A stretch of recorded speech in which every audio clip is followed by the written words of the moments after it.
کوئی کام چھپا کے کرتا ہے تو اس میں اخلاص زیادہ ہوتا ہے. جب اس کی شہرت کر دیتا ہے تو پھر وہ سب کی نظروں میں آ جاتا ہے اور انسان کی بھی بعض اوقات نیت خراب ہو جاتی ہے. اور دوسرا یہ کہ عاجزی کے انداز پر ہو، یعنی مانگنے والا ہمیشہ عاجز ہوتا ہے. تو جب اللہ تعالیٰ کی ہم عبادت کریں اس وقت بھی خوش ہو، اور جب اللہ تعالیٰ سے کچھ دعا کریں تو اس وقت تو بہت ہی عاجزی کی ضرورت ہے کہ ہم محتاج ہیں، ہم مسکین ہیں، ہم ضرورت مند ہیں. ضرورت مند سر چڑھ کے نہیں بولتا، ضرورت مند چیختا چلاتا نہیں ہے، بلکہ جس سے اس کی ضرورت ہوتی ہے اس کے سامنے اس کی آواز بھی نہیں نکلتی، اس کے لیے بولنا بھی مشکل ہو جاتا ہے. تو مراد یہ کہ خوف اور خشیت کی حالت میں، یعنی خیفہ بھی ہے اس میں اور عاجزی بھی ہے، دونوں چیزوں کا کمبینیشن ہونا چاہیے کہ پتہ نہیں میرا یہ اس انداز سے مانگنا اللہ تعالیٰ کو پسند بھی ہے یا نہیں، پتہ نہیں میری دعا قبول ہوتی بھی ہے یا نہیں، یعنی یہ ڈر بھی دل میں ہونا چاہیے. اور ویسے بھی اللہ تعالیٰ سے ڈرتے ہی رہنا چاہیے کہ اللہ بڑا ہے اور ہم چھوٹے ہیں. جس کو ہم بڑا مانتے ہیں اس کا ایک قدرتی طور پر ہمارے دل میں رعب یا خوف بھی ہوتا ہے. اور پھر یہاں واضح طور پہ بتا دیا کہ بہت زیادہ اونچی آواز میں چلا چلا کے ذکر نہیں ہونا چاہیے. تو ہمارے معاشرے میں ذکر کی وہ قسمیں جو رائج ہیں جس میں ایک طوفان اٹھا لیا جاتا ہے سر پہ اور اتنا زور زور سے چلایا جاتا ہے اور پھر کورس کی شکل میں مل کے کچھ الفاظ ریپیٹ کرتے ہیں لوگ، تو یہ سنت سے ثابت نہیں اور قرآن کی بھی تعلیم کے خلاف ہے. اس سے بچنا چاہیے. اور پھر یہ کہ ذکر کی اعلیٰ قسم اختیار کرنی چاہیے اور وہ ہے دل اور زبان دونوں کا استعمال، اور کبھی غفلت اختیار نہیں کرنی چاہیے. جہاں تک آواز کو بلند کرنے کا تعلق ہے تو اس میں ہم دیکھتے ہیں سنت سے جو ہمیں بات پتہ چلتی ہے. ابو موسیٰ اشعری کہتے ہیں کہ ایک سفر میں ہم رسول اللہ صلی اللہ علیہ وسلم کے ساتھ تھے. جب ہم کسی وادی میں اترتے تو لا الہ الا اللہ اور اللہ اکبر کہتے اور ہماری آواز بلند ہو جاتی. اب ظاہر ہے زیادہ سارے لوگ ہوں اور مل کے جب آواز بلند کرے تو زیادہ ہو جائے گی. اس پر نبی صلی اللہ علیہ وسلم نے فرمایا لوگوں اپنی جانوں پہ رحم کرو، کیونکہ تم کسی بہرے یا غائب کو نہیں پکار رہے بلکہ وہ تو تمہارے ساتھ ہے، بے شک وہ تو بہت سننے والا اور بہت قریب ہے. انہ سمیع قریب. تو اتنا زور سے چلانے کی ضرورت نہیں ہے. پھر اسی طرح دل کی حاضری کیوں ضروری ہے؟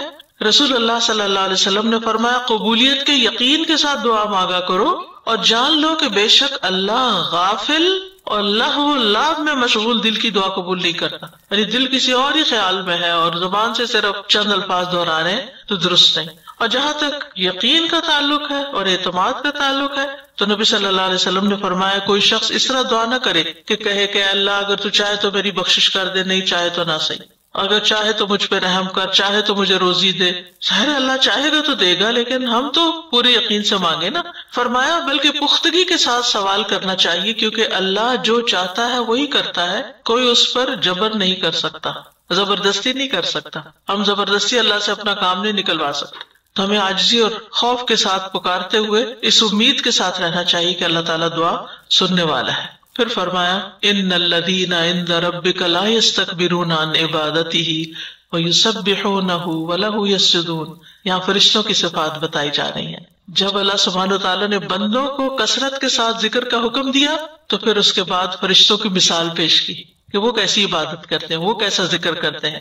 اور جب کسی کا نمونہ ہمارے سامنے آتا ہے نا تو ہمارے اندر دیکھ کے یا سن کے اس کے بارے میں ایک شوق پیدا ہوتا ہے کہ اچھا اللہ تعالیٰ ان کی تعریف کر رہے ہیں اور ان کا وصف بیان کر رہے ہیں تو ہمیں بھی اپنے اندر ایسا ہی وصف لانا چاہیے تاکہ ہم بھی اللہ تعالیٰ کے پسندیدہ ہوں. تو یوں اللہ تعالیٰ نے فرشتوں کا حال بیان کر کے ہمیں ترغیب دلائی ہے.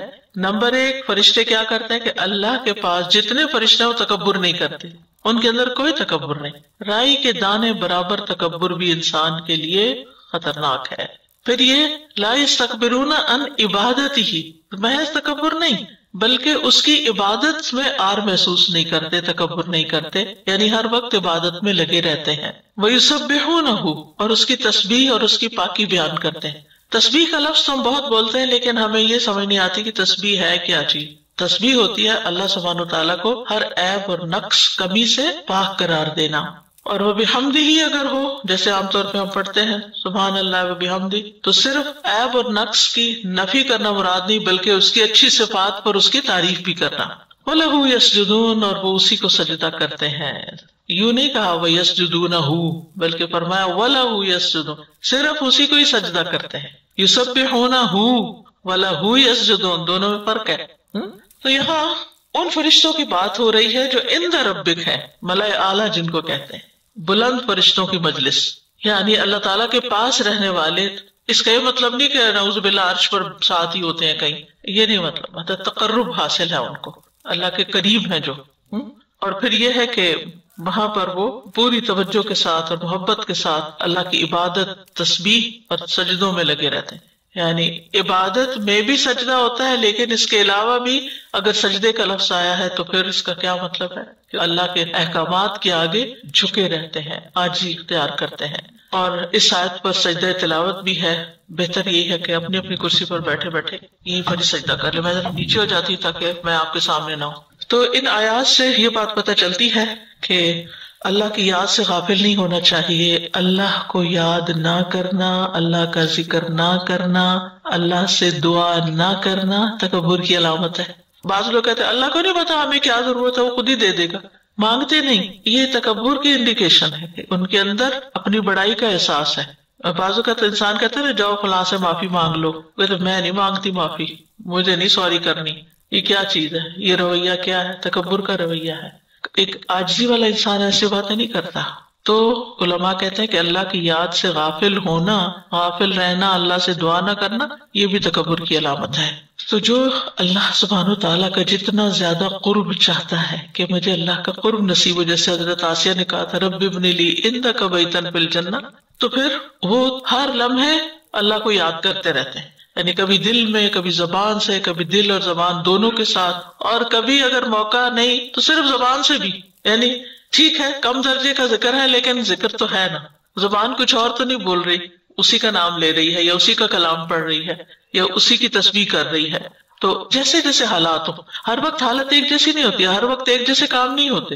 بعض اوقات لوگوں کی مجلس میں ہوتے ہیں ہم زبان سے ذکر نہیں کر سکتے تو ہم دل میں اس کی یاد ضرور رکھیں. بعض اوقات ہم کسی ایسے کام میں لگے ہوتے ہیں جیسے کھانا پکا رہے ہیں، کوئی اور کام کر رہے ہیں، دل دماغ ذرا مشغول ہے اس میں، لیکن زبان سے ہم کچھ نہ کچھ، جن لوگوں کو ماشاءاللہ قرآن حفظ ہے یا جو صورتیں حفظ ہیں، آپ نے دیکھا ہوگا جو حفظ ہے نا وہ پانی کی طرح بہتا جاتا ہے. آپ نے بھی تجربہ کیا ہوگا، مثلا رات کچن سنبھالتے سنبھالتے آخری چیز سورۃ الملک آرام سے آپ پڑھ سکتے ہیں اور بغیر اٹکے، بغیر رکے، کیونکہ وہ ہر روز پڑھنی ہوتی ہے تو بھولتی نہیں، پھر تو وہ چلتی چلی جاتی. لیکن اس وقت پوری آیتوں کے اوپر دل دماغ حاضر نہیں ہوتا. مگر آپ کہیں چونکہ دل دماغ حاضر نہیں ہے تو اس لیے مجھے اب پڑھنی نہیں، یہ غلط بات ہے.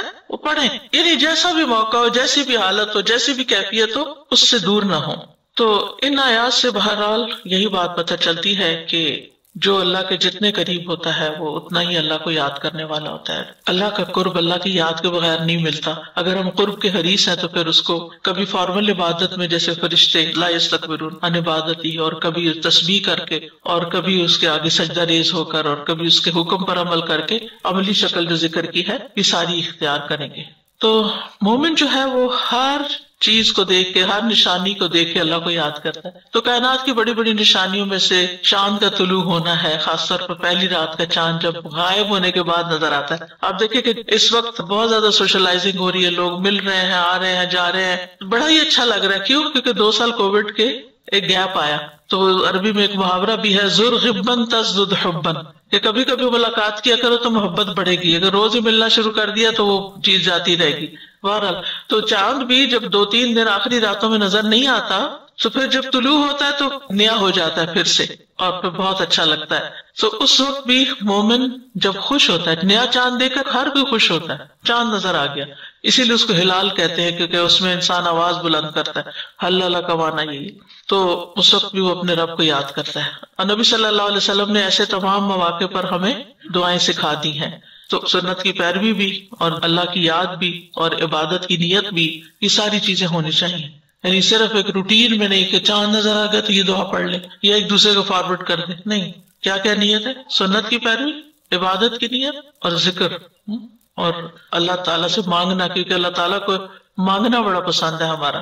تو اللہم اہللہ علینا بالیمن والایمان والسلامت والاسلام ربی وربک. اے اللہ مبارک کر ہمیں یہ چاند برکت اور ایمان اور سلامتی اور اسلام کے ساتھ، برکت، ایمان، سلامتی اور اسلام کے ساتھ. اے چاند میرا اور تمہارا رب اللہ ہے.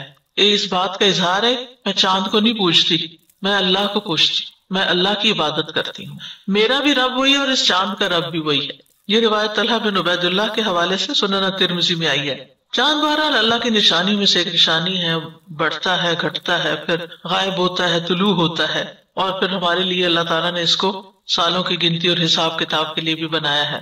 پھر چاند کو دیکھ کر ہی ہم روزہ رکھتے ہیں اور چاند کو دیکھ کر ہی ہم افطار کرتے ہیں۔ صوموا لرؤیتہ وافطروا لرؤیتہ، تو روزہ افطار کرنے کی دعا ہے، ذهب الظمأ وابتلت العروق وثبت الاجر انشاء اللہ، پیاس بجھ گئی، رگیں تر ہو گئی، اور اللہ نے چاہا تو اجر بھی ثابت ہو گیا۔ یہ سنن نبی داؤد کی روایت ہے ابن عمر سے۔ اور روزہ جس کو اللہ توفیق دے، بہترین عبادت ہے۔ آج تھرسڈے ہے، کئی آپ میں سے خوش قسمت روزے سے ہوں گے۔ ابو ہریرہ کہتے ہیں کہ رسول اللہ صلی اللہ علیہ وسلم نے فرمایا، اللہ تعالیٰ فرماتا ہے کہ ابن آدم کا ہر نیک عمل خود اسی کے لیے ہے سوائے روزے کے، کیونکہ وہ خاص میرے لیے ہے اور میں ہی اس کا بدلہ دوں گا۔ اس ذات کی قسم جس کے ہاتھ میں محمد صلی اللہ علیہ وسلم کی جان ہے، روزہ دار کے منہ کی بو اللہ کے نزدیک مسک کی خوشبو سے بھی زیادہ بہتر ہے۔ روزہ دار کے لیے دو خوشیاں ہیں جن سے وہ خوش ہوتا ہے، ایک تو جب وہ افطار کرتا ہے تو خوش ہوتا ہے، اور دوسری جب وہ اپنے رب سے ملاقات کرے گا تو اپنے روزے کے ثواب کے ساتھ خوش ہوگا۔ ہم میں سے ہر کوئی چاہتا ہے کہ اللہ تعالیٰ سے ملاقات کرے تو اللہ تعالیٰ ہم سے خوش ہو جائیں۔ تو اللہ کو خوش کرنے والے کاموں میں اور ملاقات کے وقت جس سے خوشی ہوگی وہ ان میں سے ایک روزہ ہے۔ اللہ تعالیٰ ہمیں توفیق عطا کرے کہ ہم فرض کے علاوہ نوافل کا بھی اہتمام کریں۔ پھر اسی طرح روزہ کھلوانے والے کے لیے دعا ہے، افطر عندکم الصائمون واکل طعامکم الابرار وتنزلت علیکم الملائکہ، روزے دار تمہارے ہاں افطار کیا کریں، یعنی ہم نے تو افطار کیا اور بھی روزے دار، کیونکہ روزہ کھلوانے کا ثواب بھی بہت زیادہ ہے، جو کھلواتا ہے اس کو پورے روزے کا اجر مل جاتا ہے، اور یہ صرف رمضان میں نہیں، رمضان کے علاوہ بھی ہے۔ نیک صالح لوگ تمہارا کھانا کھایا کریں تاکہ وہ کھانا کھائیں اور ان کی جسم میں قوت اور جان بنے، اس سے جو عبادت اور نیکی کا کام کرے وہ تمہارے لیے صدقہ جاریہ بنے۔ اور رحمت کے فرشتوں نے تم پر نزول کیا، یعنی جب انسان کوئی نیکی کا کام کرتا ہے، روزہ کھلواتا ہے، یا لوگ اللہ کی خاطر جمع ہوتے ہیں، انسان ان کو کچھ کھلاتا پلاتا ہے، اور خاص طور پر اس طرح کا موقع تو ایسی مجلسوں میں پھر فرشتے بھی حاضر ہوتے ہیں۔ پھر لیلۃ القدر کی دعا ہے، اللہم انک عفو تحب العفو فاعف عنی، اے اللہ تو معاف کرنے والا ہے، معافی کو پسند کرتا ہے، بس تو مجھے معاف کر دے۔ عفو کا مطلب کیا ہے؟ بہت زیادہ معاف کرنے والا۔ ہم دن میں کتنی غلطیاں کرتے ہیں، کتنی دفعہ بھولتے ہیں، کتنی خطائیں کرتے ہیں، لیکن اللہ تعالیٰ ہمیں پکڑتا نہیں، درگزر کرتا چلا جاتا ہے، اور اس کو یہ پسند ہے کہ لوگوں کو معاف کرے، یعنی اس کو سزا دینا پسند نہیں ہے، اس کو معاف کرنا پسند ہے۔ اور اللہ تعالیٰ کی اس صفت کا واسطہ دے کر ہم اللہ سے معافی کی درخواست کرتے ہیں، فاعف عنی، کہ اللہ تعالیٰ آپ مجھے معاف کر دیں، میری غلطیوں کو معاف کر دیں۔ لیکن اس کے لیے ایک شرط ہے، وہ یہ کہ آپ بھی بندوں کو معاف کیا کریں، کیونکہ معاف کرنا اللہ تعالیٰ کو پسند ہے۔ کچھ لوگ دلوں میں ایسی باتیں رکھ چھوڑتے ہیں کہ معاف نہیں کرتے، اور وہ انہی کی وجہ سے پھر جب وہ کسی سے ملاقات بھی کرتے ہیں تو ڈھنگ سے نہیں کرتے، صاف دل کے ساتھ نہیں ملتے، وہ پرانی باتیں یاد رکھتی۔ ٹھیک ہے، انسان ہرٹ ہوتا ہے، کئی چیزیں تکلیف دیتی ہیں، اندر رہ جاتی ہیں، لیکن پھر بھی انسان کو معاف کر دینا چاہیے۔ جتنے زیادہ مشکل ہو معاف کرنے میں اتنا ہی بڑا اجر ہے۔ قرآن مجید میں آتا ہے، الا تحبون ان یغفر اللہ لکم، کیا تم نہیں چاہتے کہ اللہ تعالیٰ تمہیں معاف کر دے؟ یہ روایت حضرت عائشہ کی ہے، وہ کہتی ہے میں نے عرض کیا اللہ کے رسول صلی اللہ علیہ وسلم مجھے بتائیے اگر میں لیلۃ القدر پہچان لوں تو میں کیا کہوں؟ تو آپ نے ان کو یہ دعا سکھائی۔ تو اس سے یہ پتہ چلتا ہے کہ انتہائی قبولیت کے مواقع پر اس کو پڑھنا چاہیے۔ لیلۃ القدر کی دعا تو ہے ہی، لیکن اس کا یہ مطلب نہیں کہ اس کے علاوہ کہیں نہیں پڑھ سکتے۔ آپ سجدے میں پڑھ سکتے ہیں، آپ اذان اور اقامت کے بیچ میں پڑھ سکتے ہیں، آپ تہجد کے وقت پڑھ سکتے ہیں، آپ حج عمرے پہ پڑھ سکتے ہیں، یعنی یہ ان دعاؤں میں سے ہے جو بڑی ہی اہمیت کی حامل ہے۔ اور لیلۃ القدر تو آپ کو معلوم ہے کہ جو اس رات کی خیر سے محروم رہا وہ ہر خیر سے محروم رہا۔ پھر اس کے بعد سجدہ تلاوت کی دعائیں، سجد وجہی للذی خلقہ وشق سمعہ وبصرہ بحولہ وقوتہ، میرا چہرہ اس ذات کے لیے سجدہ ریز ہے جس نے اس کو پیدا کیا، یعنی یہ چہرہ اللہ کے آگے کیوں جھکے؟ کیونکہ اللہ ہی نے تو اس کو بنایا ہے، اور اپنی طاقت اور اپنی قوت سے اس کی سماعت اور اس کی بصارت بنائی۔ سبحان اللہ، کس طرح آنکھیں لگائیں، کس طرح یہ ایک پوری سخت ہڈی کے اندر سے پراپر اتنی ہی شیپ کے خول رکھے اور ان کے اندر اتنی نازک نازک آنکھیں سما دی، اور پھر کان سائڈ پر رکھے کہ ہر طرف کی آوازیں ہم نے سننی ہوتی ہیں۔ اگر صرف سامنے ہوتے تو پیچھے کی آواز سننا کتنا مشکل ہوتا۔ ابھی ہوتا ہے نا کہ اسپیکر کو اگر ایک طرف کو رخ دے دیں تو دوسری طرف آواز نہیں جاتی، تو بہرحال اللہ سبحانہ تعالیٰ نے اپنی خاص رحمت سے ہمیں یہ جسم عطا کیا ہے، لہٰذا شکرانے کے طور پر، یعنی سجدے کو اور نماز کو احسان جتا کے نہیں بلکہ شکر ادا کرنے کے طور پر ادا کریں۔ پھر ایک اور دعا ہے، اللہم اغفر لی بہا، اللہم حط عنی بہا وزرا واحدث لی بہا شکرا وتقبلها منی کما تقبلت من عبدک داود سجدتہ۔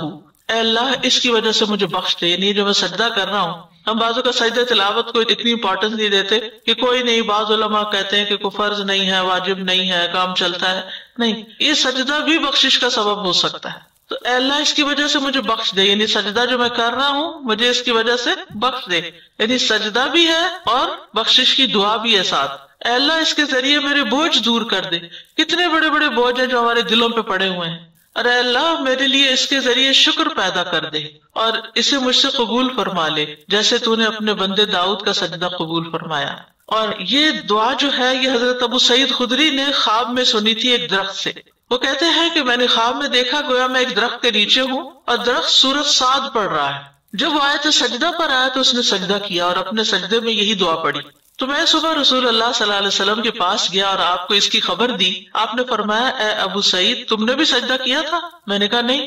آپ نے فرمایا کہ تم درخت کی نسبت سجدہ کرنے کے زیادہ مستحق تھے، وہ تو درخت ہے، تم انسان ہو، تمہیں تو ضرور سجدہ کرنا چاہیے۔ اسی لیے جب ہم سجدہ تلاوت آیت سنتے بھی ہیں تو بھی ہم سجدہ کرتے ہیں۔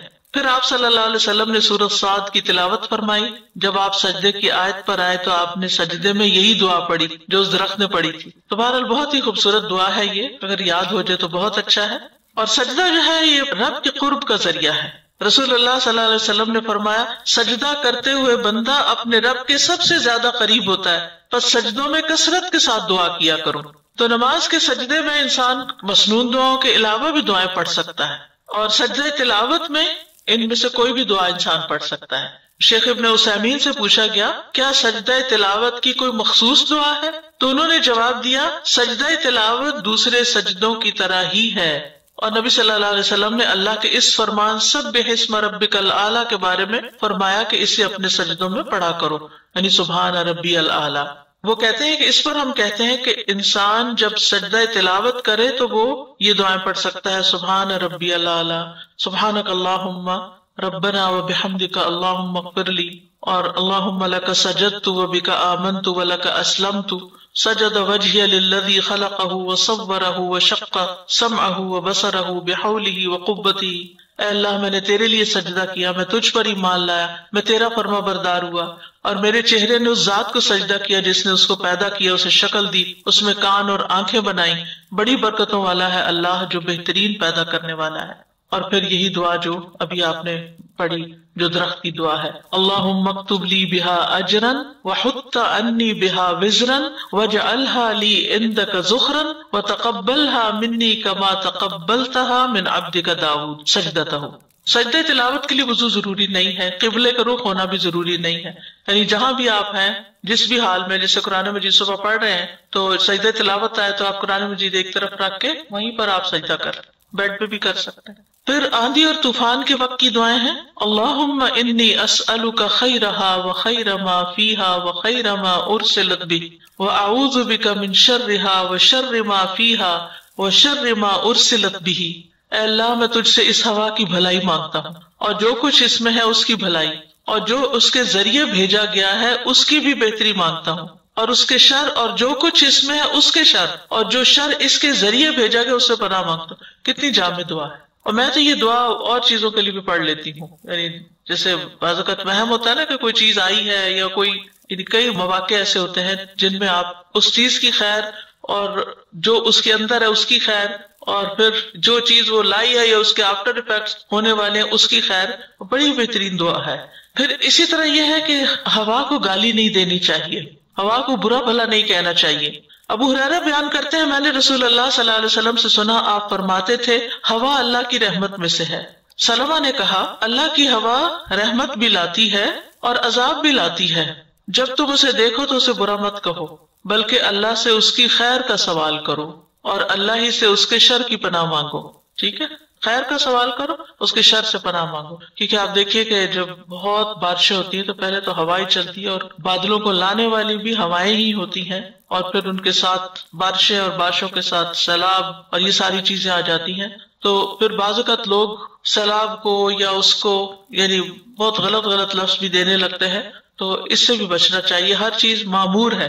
وہ حضرت عائشہ کے بارے میں آتا ہے نا کہ ایک دفعہ شاید ان کی چادر یا کوئی چیز اڑا کے لے گئی، تو انہوں نے اس ہوا پہ لعنت بھیجی، تو آپ نے فرمایا ہوا کو لعنت مت بھیجو، یہ تو اللہ کے حکم کی پابند ہے، اور جس نے کسی ایسی چیز پر لعنت کی جو اس کی مستحق نہ ہوئی تو وہ لعنت اسی پر پلٹتی، یعنی جس نے لعنت کی ہو. تو قرض نہ کریں ہوا کو یا بارش کو یا کسی بھی چیز کو. پھر ایک اور دعا ہے اللہم لقحا لا اقیما، اے اللہ بارش والی ہوا ہو، بے برکت نہ ہو. جب آندھی چلتی تھی تو رسول اللہ صلی اللہ علیہ وسلم یہی دعا کرتے تھے کہ آندھی کے ذریعے پولینیشن بھی ہوتی ہے، ایک جگہ کے بیج اڑ کے دوسری جگہ گرتے ہیں اور پھر آگے گروتھ ہوتی ہے، اور اس کے ساتھ ساتھ یہ کہ درخت بھی اکھاڑ کے چلی جاتی ہے، لگے ہوئے پودے بھی اڑا دیتی ہے. تو ایسی صورت میں انسان کو خیر ہی مانگنی چاہیے کہ اللہ اس کے ذریعے برکت آئے، اس کے ذریعے گروتھ ہو، نہ کہ یہ جڑ کاٹ دے، بے برکت نہ ہو. لقح بارش کو بھی کہتے ہیں، یا اللہ یہ ہوا بارش لائے نہ کہ بادل اڑا کے لے جائے. پھر بجلی کی کڑک سن کے تسبیح کرنی چاہیے. سبحان الذی یسبح الرعد بحمدہ والملائکۃ من خیفتہ، پاک ہے وہ ذات کہ بادل کی گرج جس کی حمد کے ساتھ اس کی تسبیح کرتی ہے اور فرشتے بھی اس کے خوف سے تسبیح کرتے ہیں. عبداللہ بن زبیر کی یہ روایت ہے کہ جب وہ کڑک سنتے تھے تو باتیں کرنا چھوڑ دیتے تھے، یعنی جب بادل گرج رہے ہوتے تھے تو باتیں نہیں کرتے تھے اور یہ دعا پڑھنا شروع کر دیتے تھے. پھر بارش طلب کرنے کے لیے دعائیں، یعنی اگر بارش نہیں ہو رہی تو پھر دعا مانگیں. اللہم اسق عبادک و بہائمک وانشر رحمتک واحی بلدک المیت، اے اللہ اپنے بندوں اور اپنے جانوروں کو پانی پلا، اپنی رحمت عام کر دے اور اپنی خشک زمین کو تر و تازہ کر دے. کتنی خوبصورت دعا ہے. یعنی صرف یہ نہیں کہ اللہ بارش برسائے، اللہ بارش برسا، یہ بھی الفاظ ہیں اور یہ بھی الفاظ ہیں. یعنی اصل میں ہمیں مانگنے کا ڈھنگ نہیں آتا. ہم کہتے ہیں ہماری دعا قبول نہیں ہوتی، لیکن بات یہ کہ کمی ہمارے اندر ہی ہوتی ہے کہ ہمیں طریقہ ہی نہیں آتا. تو الفاظ کا صحیح استعمال اور خوبصورت استعمال جو ہے وہ بھی اللہ کی رحمت لاتا ہے. تو اے اللہ اپنے بندوں اور اپنے جانوروں کو پانی پلا، تو بارش آئے گی تو پانی پیئیں گے نا. اپنی رحمت عام کر دے، بارش رحمت بھی ہے. اپنی خشک زمین کو تر و تازہ، زمین کی بھی خیر خائی اور بندوں کی بھی اور جانوروں کی بھی، سب کو اپنی بات کوئی نہیں کی کہ اللہ ہمیں پانی پلا، باقی سب کی خیر چاہیے. تو آپ سب کی خیر چاہے، خیر آپ کی طرف لازمی پلٹے گی. سب کی خیر میں ہماری خیر ہے کیونکہ ہم اس کا حصہ ہیں. اگر ہم نعمتوں کو ابیوز کرتے ہیں تو وہ دراصل اپنے آپ کے لیے مصیبت کھڑی کر رہے ہیں. نبی صلی اللہ علیہ وسلم جب بارش کے لیے دعا کرتے تو یہ الفاظ استعمال کرتے تھے. پھر ایک اور دعا ہے اللہم اسقنا اللہم اسقنا اللہم اسقنا، اے اللہ ہم پر بارش برسا، ہمیں سیراب کر دے، اے اللہ ہم پر بارش برسا، اے اللہ ہم پر بارش برسا. انس بن مالک کہتے ہیں کہ ایک آدمی جمعے کے دن مسجد نبوی میں اس دروازے سے داخل ہوا جو ممبر کے بالکل سامنے تھا، جبکہ رسول اللہ صلی اللہ علیہ وسلم کھڑے ہو کر خطبہ دے رہے تھے. تو وہ رسول اللہ صلی اللہ علیہ وسلم کے سامنے آ کر کھڑا ہو گیا، کہنے لگا اللہ کے رسول صلی اللہ علیہ وسلم، مال مویشی ہلاک ہو گئے، راستے ٹوٹ پھوٹ گئے، آپ اللہ سے دعا کریں کہ اللہ تعالیٰ بارش برسائے. تو رسول اللہ صلی اللہ علیہ وسلم نے ہاتھ اٹھا کر دیر اینڈ دین یہ دعا مانگی تھی، اللہم اسقنا اللہم اسقنا. اور ایک اور دعا بھی ہے اللہم اسقنا غیثا مغیثا مریئا نافعا غیر ضار عاجلا غیر آجل، اے اللہ ہم پر بارش برسا ازہد مفید، مددگار، بہترین انجام والی جو شادابی لائے، نفع دینے والی ہو نہ کہ نقصان دینے والی، جلد آنے والی ہو نہ کہ دیر سے آنے والی. یعنی بہترین دعا ہے یہ بھی. اور یہ جابر بن عبداللہ کی روایت ہے، وہ کہتے ہیں کہ رسول اللہ صلی اللہ علیہ وسلم کے پاس کچھ لوگ بارش نہ برسنے کی وجہ سے روتے ہوئے آئے. یہاں تو چونکہ اکثر بارش اور یہ سب موسم آتے رہتے ہیں بہت فریکوینٹلی، تو ہمیں ان لوگوں کی تڑپ اور طلب اور ضرورت کا احساس بھی شاید نہ ہو کہ جو صحرائی علاقوں میں رہتے ہیں. تو وہ روتے ہوئے آپ کے پاس آئے تو آپ نے پھر یوں دعا فرمائی.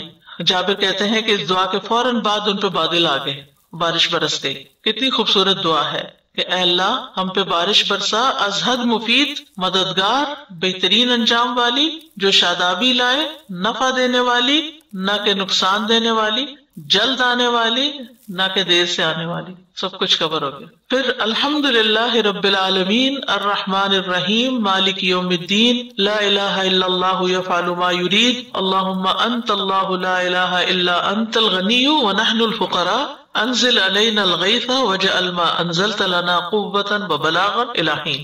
تمام تعریف اللہ کے لیے جو سب جہانوں کا رب ہے، بے حد مہربان، نہایت رحم والا، قیامت کے دن کا بادشاہ.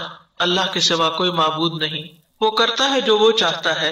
اے اللہ تو ہی اللہ ہے، تیرے سوا کوئی معبود نہیں. تو غنی ہے اور ہم محتاج ہیں. ہم پہ بارش برسا اور جو تو برسائے اسے ایک مدت تک ہمارے لیے قوت اور مقاصد کے حصول کا ذریعہ بنا. یعنی جو بارش آئے وہ دیر تک فائدہ پہنچائے، صرف آنے جانے والی نہ ہو. حضرت عائشہ کہتی ہیں اس دعا کے بارے میں کہ لوگوں نے رسول اللہ صلی اللہ علیہ وسلم سے بارش نہ ہونے کی شکایت کی. آپ نے ممبر رکھنے کا حکم دیا اور وہ عیدگاہ میں رکھا گیا. عیدگاہ بڑی جگہ تھی جہاں زیادہ لوگ جمع ہو سکتے تھے، اور آپ نے لوگوں سے ایک ایسے دن کا وعدہ کیا جس میں وہ سب نکلیں گے، سارے کی ساری بستی باہر آئے گی. حضرت عائشہ کہتی ہیں کہ اس وقت رسول اللہ صلی اللہ علیہ وسلم تشریف لائے جب سورج کا کنارہ ظاہر ہو گیا، یعنی سورج نکل آیا.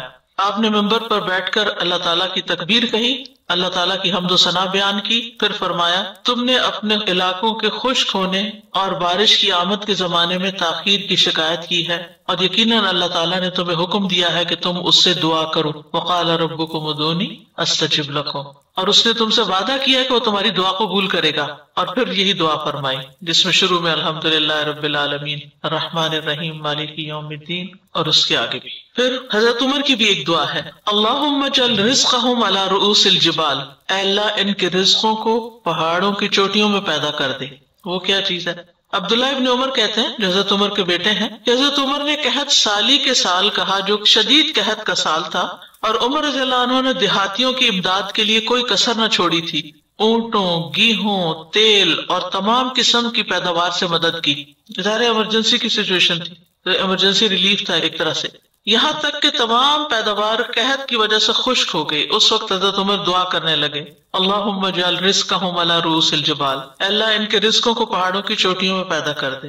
یعنی برف برسا اور بادل آئیں، کیونکہ پہاڑی علاقے میں کبھی آپ رہے ہو تو وہاں پر زیادہ آتے ہیں بادل، اور پھر وہاں جب بارش برستی ہے تو پھر وہ پانی وہاں نہیں رہتا، بہہ کے نیچے دریاؤں میں آ جاتا ہے. جو دور رس سوچا نا.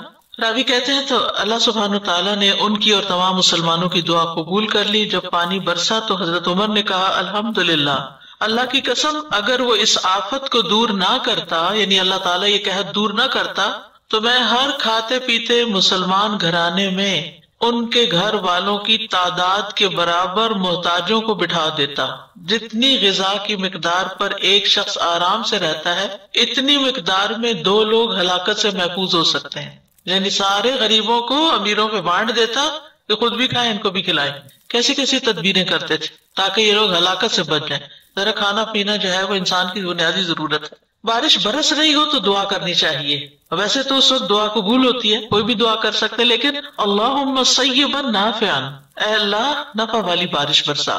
حضرت عائشہ کہتی ہے کہ رسول اللہ صلی اللہ علیہ وسلم آسمان کے کسی سمت جب بادل دیکھتے، یعنی بادل آ رہے ہیں تو اپنا کام کاج چھوڑ دیتے، چاہے وہ نماز ہی کیوں نہ ہو. یعنی یہ نہیں کہ نماز پڑھنا چھوڑ دیتے، جب بادل آ رہے ہیں نماز روک کے، یعنی جیسے فرض پڑھ لی ہیں تو ابھی باقی سنت نفل وغیرہ پڑھنے ہیں، تو پھر یہ دعا شروع کر دیتے، اللہم انی اعوذ بک من شرھا، اے اللہ میں اس کے شر سے تیری پناہ لیتا ہوں. کیونکہ اس کا شر دیکھ رہے ہیں نا آپ، بارشی کا شر جو سیلاب کی شکل میں پاکستان پہ مسلط ہے. اور اگر بارش برسنے لگتی تو کہتے اللہم صیبا ہنیئا، اے اللہ خوب برسنے والی نفع آور اور مبارک بارش.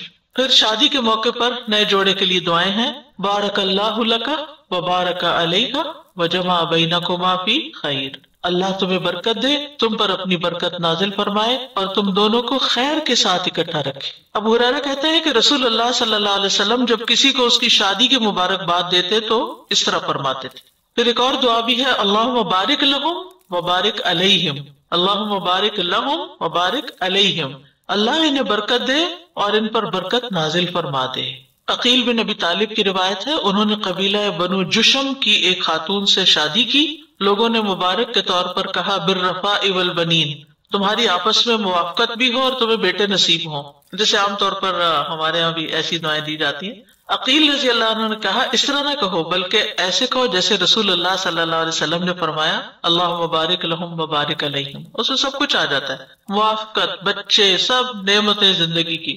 پھر ازدواجی تعلق کے وقت کی دعا ہے بسم اللہ اللہم جنبنا الشیطان وجنب الشیطان ما رزقتنا، اللہ کے نام سے، یعنی اس وقت بھی اللہ کو نہیں بھولنا، اے اللہ ہمیں شیطان سے دور رکھ اور شیطان کو اس سے دور رکھ جو تو ہمیں عنایت فرمائے، یعنی ہماری اگر اس ملاپ سے اولاد تو ہمیں عطا کر تو اس اولاد کو شیطان سے دور رکھنا، شیطان سے بچا لینا۔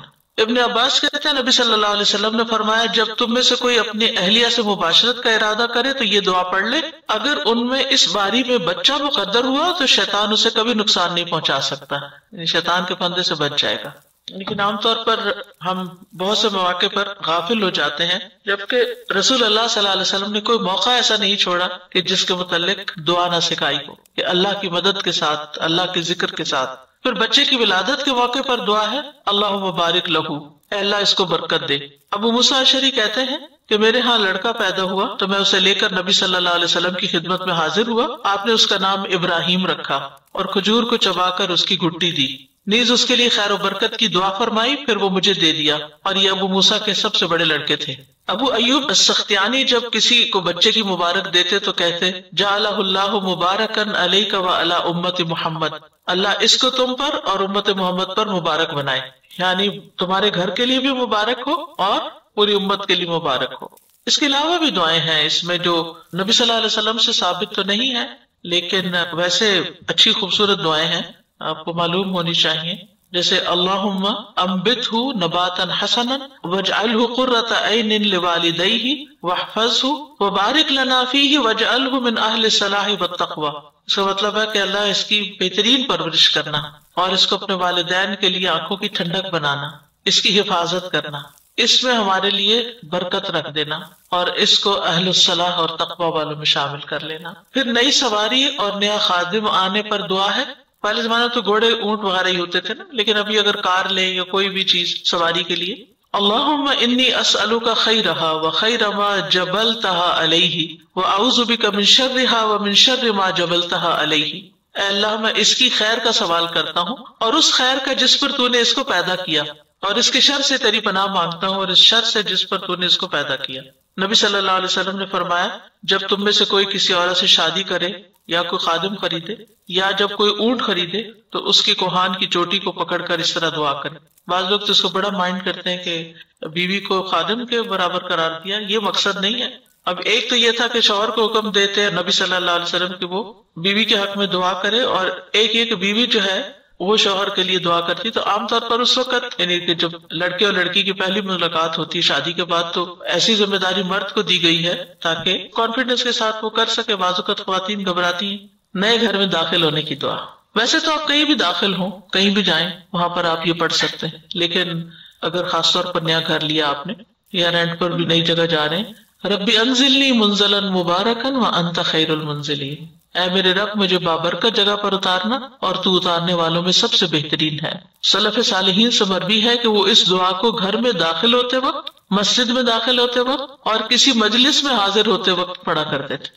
بینک گئے ہیں، کسی اسکول گئے ہیں، کسی بھی جگہ گئے ہیں، آپ اس کو پڑھ سکتے ہیں۔ حضرت علی رضی اللہ عنہ سے مروی ہے کہ جب وہ مسجد میں داخل ہوتے تو یہ دعا پڑھا کرتے تھے، ربی انزلنی منزلا مبارکا وانت خیر المنزلین۔ ایک اور دعا بھی ہے، ربی ادخلنی مدخل صدق واخرجنی مخرج صدق واجعل لی من لدنک سلطانا نصیرا۔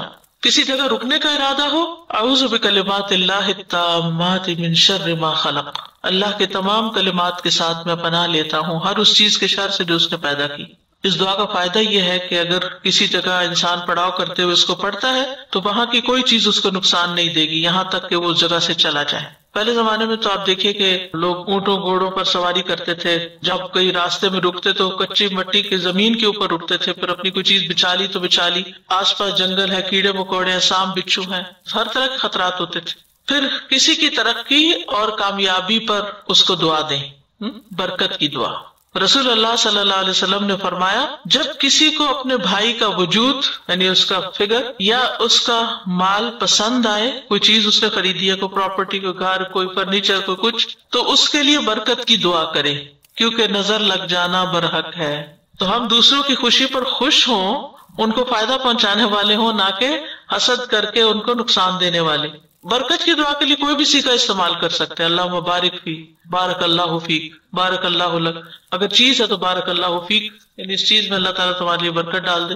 اگر کسی نے بہت اچھی لیٹسٹ ایپل واچ لی ہے یا کوئی اور ایسی چیز، کوئی گولڈ کی جیولری پہنی، ڈیزائن آپ کو اچھا لگ رہا ہے، پلٹ کے آپ کا دھیان انگوٹھی پہ جا رہا ہے، تو آپ اس کو اپریشیٹ کر سکتے ہیں، بہت پیاری ہے، اللہ مبارک فی، اللہ اس کو برکت دے، تاکہ اس کا ناگی نہ گر جائے۔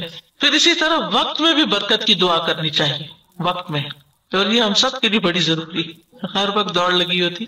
اللہم انا نسألک صلاح الساعات والبرکۃ فی الاوقات، اے اللہ ہم تجھ سے گھڑیوں کی اصلاح کا سوال کرتے ہیں، یعنی ایک ایک لمحے کی اصلاح کا، کہ ہمارے لیے سیدھا رہے، اور اوقات کی برکت کا سوال کرتے ہیں۔ پھر ہے اللہم لا تدعنا فی غمرۃ ولا تأخذنا علی غرۃ ولا تجعلنا من الغافلین، اے اللہ ہمیں ہماری غفلت میں نہ چھوڑنا، ہمیں ہماری بے خبری میں نہ پکڑ لینا کہ ہم غافل بیٹھے اور موت آ جائے، اور ہمیں غافل لوگوں میں سے نہ بنانا، غافلوں میں شامل نہ کرنا۔ پھر اطاعت میں مددگار دعائیں، کہ اللہ سبحانہ وتعالیٰ کی ہم اطاعت کریں، فرما برداری کریں، اچھے اچھے کام کریں۔ یہ معاویہ بن قرہ کی دعا ہے، حجاج اسود سے مروی ہے، وہ کہتے ہیں میں نے معاویہ بن قرہ کو یہ کہتے ہوئے سنا، اللہم ان الصالحین انت اصلحتہم ورزقتہم ان عملوا بطاعتک فرضیت عنہم، اے اللہ جو نیک لوگ ہیں تو نے ہی ان کی اصلاح کی ہے، تو نے ہی ان کو نیک بنایا ہے، تو نے ہی ان کو توفیق دی ہے کہ انہوں نے تیری اطاعت کے ساتھ عمل کیا ہے، بس تو ان سے راضی بھی ہو گیا ہے، خوش قسمت ہے۔ اللہم فکما اصلحتہم فاصلحنا، اللہ جیسے تو نے ان کی اصلاح کی ہے نا تو ہماری بھی کر دے۔ وَكَمَا رَزَقْتَهُمْ أَنْ عَمِلُوا بِطَاعَتِكَ، اور جیسے تو نے انہیں توفیق دی ہے کہ تیری اطاعت کا کام کرے، فَرَضِيتَ عَنْهُمْ، پھر تو ان سے راضی ہو گیا، فَارْزُقْنَا، تو ہمیں بھی توفیق دے، أَن نَعْمَلَ بِطَاعَتِكَ، کہ ہم تیری اطاعت کے مطابق کام کریں، وَارْضَ عَنَّا، اور تو ہم سے راضی بھی ہو جائے۔ کتنی خوبصورت دعا ہے نا، کہ ہم بجائے اس کے کہ دوسروں کو دیکھ کے صرف انوی کرتے رہیں کہ یہ تو اتنے بڑے بڑے کام کر لیتے ہیں، اتنے اچھے اچھے کام، تو کچھ بھی نہیں کر رہے، پتہ نہیں ہم کب کریں گے، اور اپنے آپ کو کوسنا شروع کر دیں۔ کبھی اپنے آپ کو کوسے مت، ٹھیک ہے اپنا محاسبہ ضرور کریں، لیکن خواہ مخواہ کوس کے اور منفی باتیں کر کے اپنے morale کو ڈاؤن نہ کریں، بلکہ توفیق مانگے اللہ سے کہ اللہ انہوں نے اچھے کام کیے، تو نے ان کو توفیق دی، تو ان سے راضی ہو گیا، ہمیں بھی توفیق دے، ہم بھی اچھے کام کریں تو ہم سے بھی راضی ہو جائے۔ عربی نہیں یاد ہوتی نہ سے اردو میں مانگ لیں، ٹھیک ہے نا۔ پھر ہے اللہم اعزنی بطاعتک، اے اللہ مجھے اپنی اطاعت کے ساتھ عزت بخش، کیونکہ بعض اوقات ہم اللہ کی اطاعت کا کام چھوڑ دیتے ہیں کہ شاید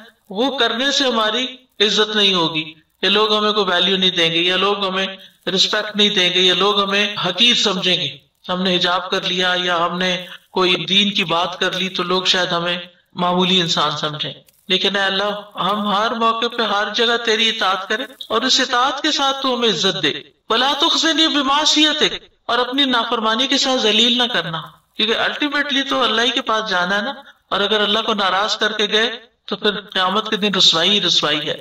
اللہم ارزقنی مواساة من قطرت علیہ رزقک بما وسعت علی من فضلک، اے اللہ جس کا تو نے رزق تنگ کیا ہے مجھے ان کی غمخواری کی توفیق عطا فرما، اس وجہ سے کہ تو نے اپنا فضل مجھ پہ فراخ کیا ہے۔ اللہ تو نے مجھے دیا ہے، مجھے توفیق دے کہ جن کو نہیں دیا میں ان کا غم ہلکا کر سکوں۔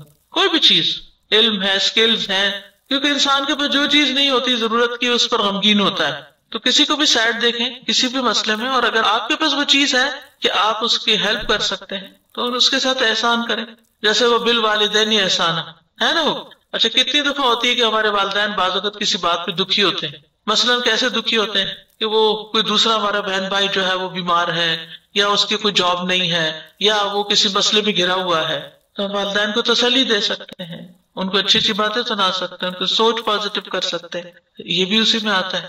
اسی طرح یعنی انسان احسان کرتا ہے اپنے مال کے ساتھ، اپنے علم کے ساتھ، اپنی سکلز کے ساتھ، اپنے وقت کے ساتھ، اور اپنی جاہ کے ساتھ۔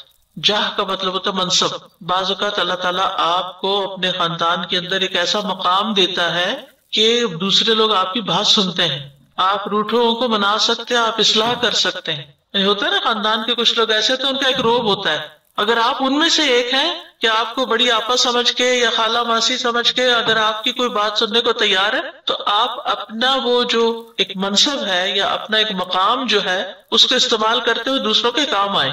یعنی اس میں بھی بخل نہیں کرنی چاہیے کہ اگر آپ کسی کی کوئی ہیلپ کر سکیں.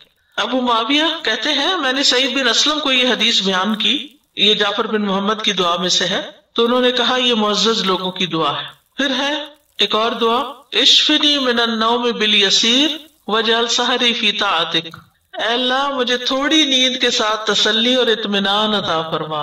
تھوڑا سا سونا بھی کافی ہو، کیونکہ پھر ہم اپنے اوپر ترس کھاتے رہتے، آج نیند کم، آج دیر سے سوئے، آج جلدی اٹھ گئے، آج نیند نہیں پوری ہوئی.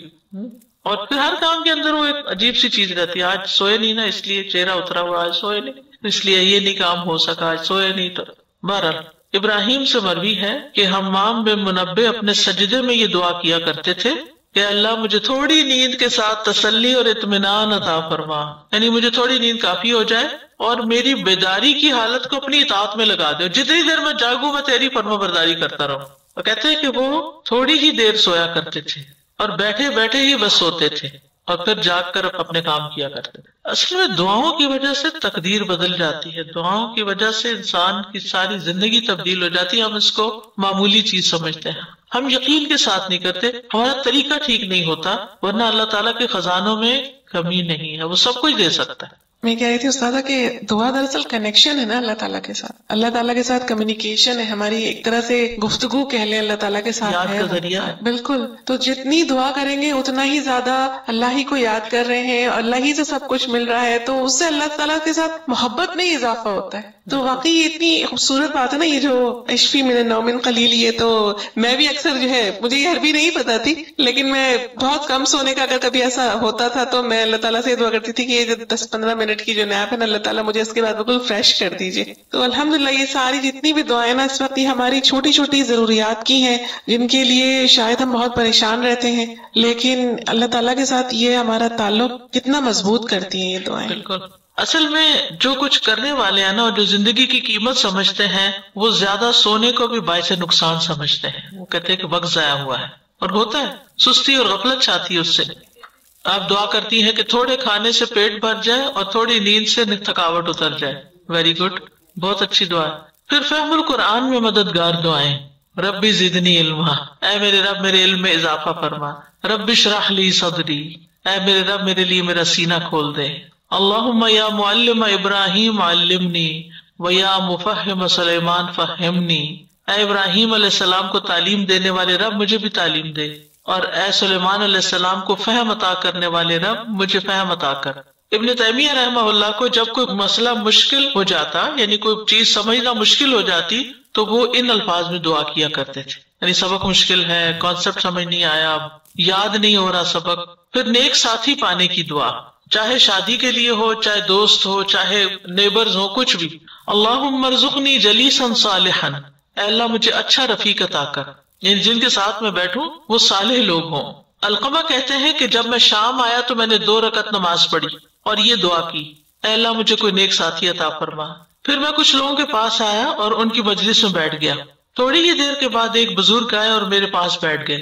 میں نے پوچھا یہ بزرگ کون ہے؟ لوگوں نے بتایا یہ ابو درداء رضی اللہ عنہ ہے. اس پر میں نے عرض کیا میں نے اللہ سے دعا کی تھی کہ کوئی نیک ساتھی مجھے عطا کر، تو اللہ تعالیٰ نے آپ کو مجھے عطا کر دیا. ایک صحابی سے ملاقات ہو جانا کوئی معمولی شرف نہیں. پھر برے پڑوسی سے بچنے کی دعا، اللہم انی اعوذ بک من جار السوء فی دار المقامہ فإن جار البادیۃ یتحول، اے اللہ میں اپنی مستقل رہائش کے برے پڑوسی سے تیری پناہ چاہتا ہوں، کیونکہ خیمہ نشین کا پڑوسی تو ادھر ادھر منتقل ہو جاتا ہے. یعنی جو صحرا میں آپ کیمپنگ پہ گئے ہیں اور اگر آپ کے ساتھ کسی نے کیمپ لگایا اپنا، تو تنگ بھی ہیں آپ ان سے 2 دن بعد چلی جانا ہے.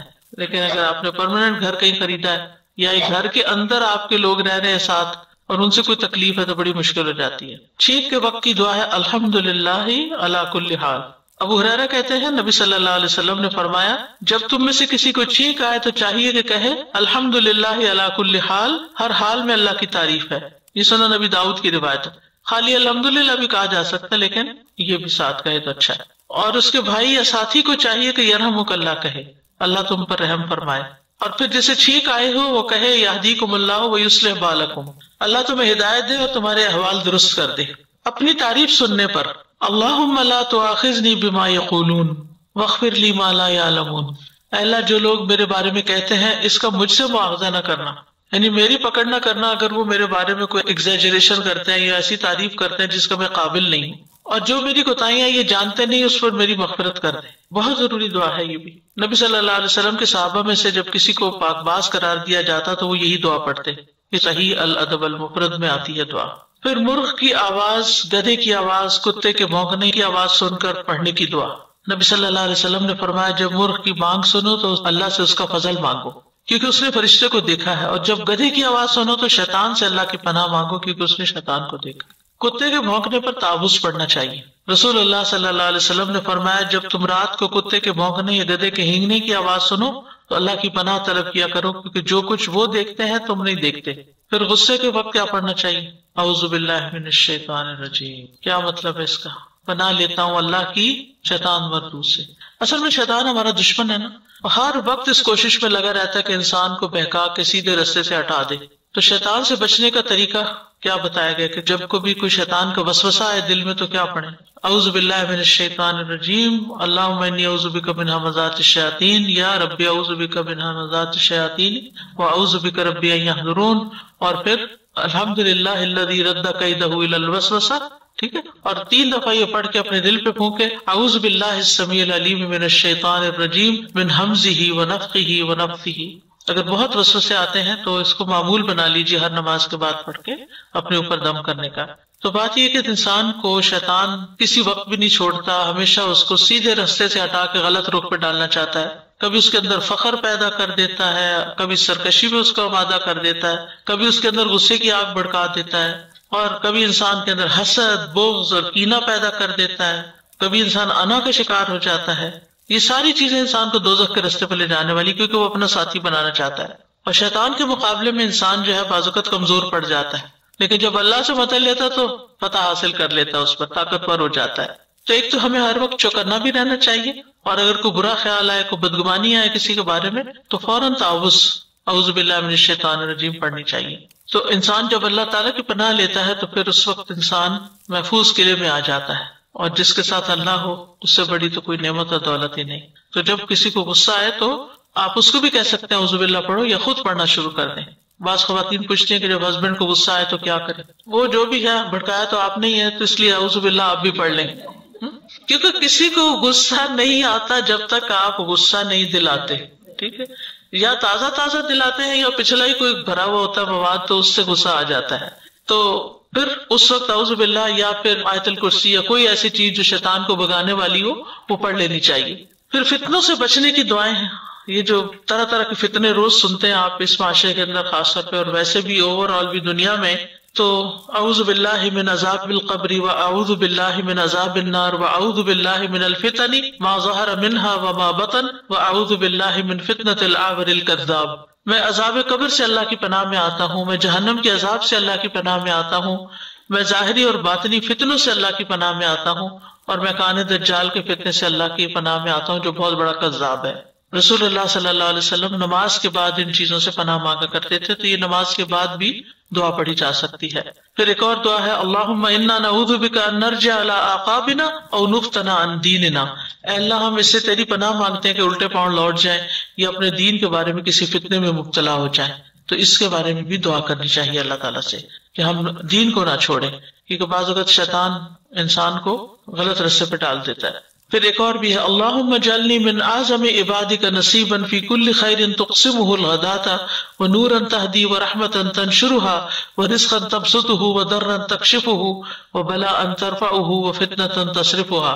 اے اللہ مجھے اپنے تمام بندوں سے زیادہ بڑے نصیبے والا بنا دے، ہر اس خیر میں جو آج صبح تو تقسیم کرے، اور وہ نور جو تو عطا کرے، اور وہ رحمت جس کو تو پھیلا دے، اور وہ رزق جس کو تو وسیع کر دے، اور وہ تکلیف جس کو تو دور کر دے، اور وہ آزمائش جس کو اٹھا کر تو ختم کر دے، اور وہ فتنہ جس کو تو پھیر دے۔ یہی چیزیں تو ہمیں پریشان کرتی ہیں، تو یہ سب چیزیں ہو گئی۔ یہ حضرت ابن عمر کی دعا ہے۔ حضرت ابن عمر جب صبح ہوتی تھی تو یہ دعا پڑھتے تھے۔ یہ دعائیں کچھ میں نے اس طرح کی بھی شامل کر لی جو نبی صلی اللہ علیہ وسلم کی نہیں، یہ بتانے کے لیے کہ جب ہم اپنے الفاظ میں بھی دعا مانگتے ہیں یا کوئی اچھی دعا آپ کو مانگنی آتی ہے اور آپ کسی کو لکھ کے دے دیتے ہیں یا اس کو سکھا دیتے ہیں، چاہے وہ آپ کی اردو زبان میں کیوں نہ ہو، تو اس کی گنجائش موجود ہے. یعنی بعض اوقات کوئی دعا آتی ہے تو فٹ اس پہ لوگ لکھنا شروع کر دیتے ہیں ضعیف ہے، یہ ثابت نہیں ہے، یہ فلاں. تو میں ہمیشہ ایک ہی جملہ بولتی ہوں، دعا تو دعا ہے. قرآن میں آئی دعا سر آنکھوں پر، نبی صلی اللہ علیہ وسلم نے بتائی سر آنکھوں پر. لیکن اگر اللہ کے کسی نیک بندے سے اللہ نے کوئی دعا کہلوا دی تو وائی ناٹ کہ ہم بھی ان الفاظ میں مانگ لیں. نبی صلی اللہ علیہ وسلم نے تو درخت کی مانگی ہوئی دعا بھی پڑھ لی تھی. کیا یہ دلیل کافی نہیں ہے؟ تو وہ درخت سجدہ کرتے وہ سجدے کی دعا پڑھ رہا تھا، تو نبی صلی اللہ علیہ وسلم نے بھی پھر وہی دعا مانگی. آپ نے تو یہ نہیں کہا کہ نہیں یہ میری دعا نہیں ہے اور یہ تو درخت کی دعا ہے، کوئی آر نہیں محسوس کی. اچھے الفاظ میں جو مسنون صحیح دعا ہو، جو سنت کے مطابق اس کی شرائط پوری ہوتی ہو، کوئی شرکیہ بات نہ ہو. کیونکہ کچھ لوگ اللہ سے مانگنے کے بجائے غیر اللہ سے مانگنا شروع کر دیتے ہیں. ان چیزوں سے ضرور بچنا ہے، یا غیر اللہ کے واسطے دینا شروع کر دیتے ہیں، ان چیزوں سے بچنا ہے. لیکن اچھی دعا جو اللہ ہی سے مانگی جا رہی ہے اس میں کوئی حرج نہیں، اپنے الفاظ میں بھی. اسی طرح تحفہ دینے والے کے لیے دعا ہے جزاک اللہ خیرا، اللہ تجھے اچھا صلہ عطا فرمائے. رسول اللہ صلی اللہ علیہ وسلم نے فرمایا جس کے ساتھ اچھا سلوک کیا گیا اور اس نے اس نیکی کرنے والے سے جزاک اللہ خیرا کہا، تحقیق اس نے اس کی پوری تعریف کر دی، یعنی ایک طرح سے بدلہ دے دیا.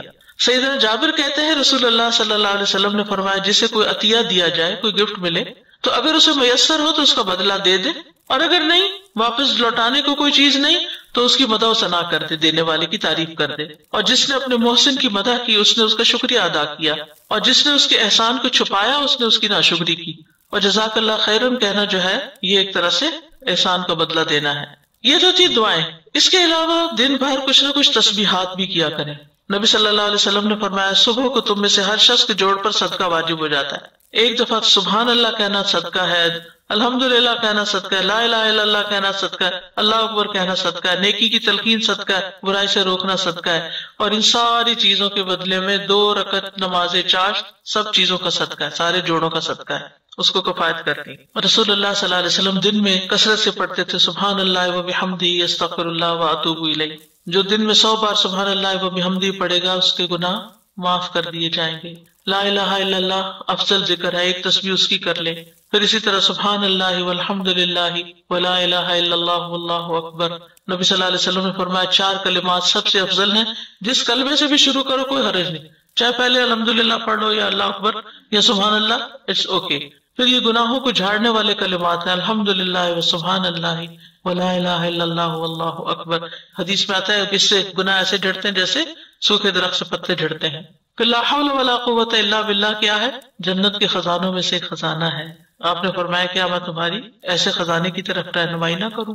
پھر میزان میں بھاری کلمات سبحان اللہ و بحمدہ سبحان اللہ العظیم. اور پھر ہے کفارہ مجلس کی دعا سبحانک اللہم و بحمدک اشہد ان لا الہ الا انت استغفرک و اتوب الیک. پاک ہے تو اے اللہ اور سب تعریف تیرے ہی لیے ہے، میں گواہی دیتا ہوں کہ تیرے سوا کوئی معبود نہیں، میں تجھ سے مغفرت چاہتا ہوں اور تیری طرف رجوع کرتا ہوں. رسول اللہ صلی اللہ علیہ وسلم نے فرمایا جو شخص کسی مجلس میں بیٹھے اور اس سے بہت سی لغو اور بےہودہ باتیں بھی ہو جائیں، وہ اپنی مجلس سے اٹھ جانے سے پہلے یہ پڑھ لے، یعنی یہ دعا پڑھ لے، تو اس کی اس مجلس میں ہونے والی لغزشیں معاف کر دی جاتی ہیں.